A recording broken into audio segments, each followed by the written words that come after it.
Hello friends, Nettayam മുക്കോലയ്ക്ക് സമീപം ഒരു പുതിയ വീട് വിൽപ്പനയ്ക്കുണ്ട്.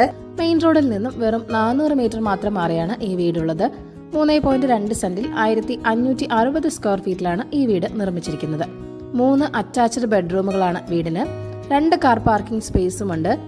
ബ്രാൻഡഡ് മെറ്റീരിയൽസ് മാത്രമാണ് ഈ വീടിന്റെ കൺസ്ട്രക്ഷന് വേണ്ടി യൂസ് ചെയ്തിരിക്കുന്നത്. ഇലക്ട്രിക് വയേഴ്സ് എല്ലാം തന്നെ പോളിക്യാബ് കമ്പനിയുടേതാണ്. പ്ലംബിംഗ് മെറ്റീരിയൽസ് എല്ലാം കേളചന്ദ്ര കമ്പനിയുടേതാണ്. ബാത്റൂം ഫിറ്റിംഗ്സ് എല്ലാം സൊമാനിയാണ്. ഇലക്ട്രിക് സ്വിച്ചസ് എല്ലാം എല്ലീസ് ആണ് വരുന്നത്. സൊമാനി കമ്പനിയുടെ തന്നെ ടൈൽസ് ആണ് യൂസ് ചെയ്തിരിക്കുന്നത്. എല്ലാ ബെഡ്റൂമുകളിലും വാർഡ്രോബും നൽകിയിട്ടുണ്ട്. സ്പേഷ്യസ് ആയ ഒരു കിച്ചണാണ് നിങ്ങൾക്ക് ഇവിടെ ലഭിക്കുന്നത്. വളരെ കാം ആൻഡ് ക്വയറ്റ് ആയിട്ടുള്ള ഒരു റെസിഡൻഷ്യൽ ഏരിയ കൂടിയാണിത്. ലോറി ആക്സസ് ഉള്ള വഴി തന്നെയാണ് വീടിനുള്ളത്. ഈ വീടിന്റെ ആസ്കിംഗ് പ്രൈസ് എന്ന് പറയുന്നത് 53 ലക്ഷമാണ്. വില നെഗോഷ്യബിൾ തന്നെയാണ്. അപ്പോൾ ഈ വീട് വാങ്ങാൻ താല്പര്യമുള്ളവർ ഈ വീഡിയോയിൽ കാണുന്ന കോൺടാക്ട് നമ്പറിലേക്ക് നേരിട്ട് വിളിക്കുക. പുതിയ പ്രോപ്പർട്ടീസിന്റെ അപ്ഡേറ്റ്സിനായി ചാനൽ സബ്സ്ക്രൈബ് ചെയ്യുക.